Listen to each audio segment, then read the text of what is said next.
Doctor Agarwal's கண் மருத்துவமனை இலவச கண் பரிசோதனையை வழங்குகிறது. Book appointment now. கிருஷ்ணகிரி மாவட்டம் மகாராஜ கடை வனப்பகுதியில் முகாமிட்டுள்ள காட்டு யானைகள் வாழை, மா, தென்னை உள்ளிட்டவற்றை துவம்சம் செய்ததால் விவசாயிகள் அச்சமும் கவலையும் அடைந்திருக்கிறார்கள்.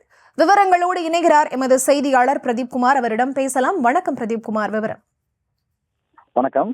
கிருஷ்ணகிரி மாவட்டத்தை பொறுத்தவரையில் ஆண்டுதோறும் கர்நாடகா மாநிலத்தில் இருந்து வடசரை பாதை வழியாக 100க்கும் மேற்பட்ட யானைகள் கூட்டம் அவ்வப்போது சாணமாவு, சூளகிரி, வேப்பனப்பள்ளி, மகாராஜ கடை அருகே வனப்பகுதிக்கு வந்து மீண்டும் அதே பகுதியில் திரும்பி செல்லும். இந்த நிலையில் கடந்த 5 வருடங்களுக்கு முன்பாக இப்பகுதிக்கு வந்த யானை கூட்டத்தில் இருந்து ஒரு 10க்கும் மேற்பட்ட காட்டு யானைகள் பிறந்து மகாராஜ கடை வனப்பகுதியில் நிரந்தரமாக தங்கியுள்ளது.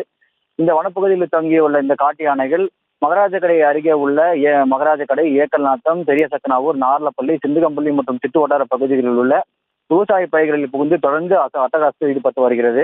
குறிப்பாக இந்த காட்டு யானைகளை விரட்ட வேண்டும் என விவசாயிகள் பல்வேறு போராட்டங்களையும் மனுக்களையும் தொடர்ந்து மாவட்ட நிர்வாகத்திடமும் வனத்துறையும் அளித்து வருகின்றனர்.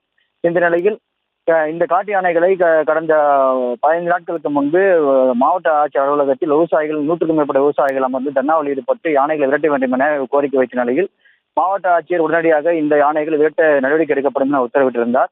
இந்த நிலையில் இந்த 10 நாட்களாக காட்டு யானைகள் இந்த பகுதியில் உள்ள விவசாய பயிர்களை சேதப்படுத்தாமல் வனத்துறையினர் கட்டுக்குள் கொண்டு வந்திருந்தனர். இந்த நிலையில் திடீரென கடந்த ஒரு வாரமாக இப்பகுதியில் மீண்டும் காட்டு யானை அட்டகாசத்தை அதிகரித்துள்ளதால் இப்பகுதியில் பயிரிடப்பட்டிருந்த வாழை, தென்னை, மா, நெல், ராகி என சுமார் 100க்கும் மேற்பட்ட வாழை மரங்களையும் 200க்கும் மேற்பட்ட தென்னை மற்றும் மாமரங்களையும் காட்டு யானைகள் விவசாய நிலத்தில் துவம்சம் செய்துள்ளது.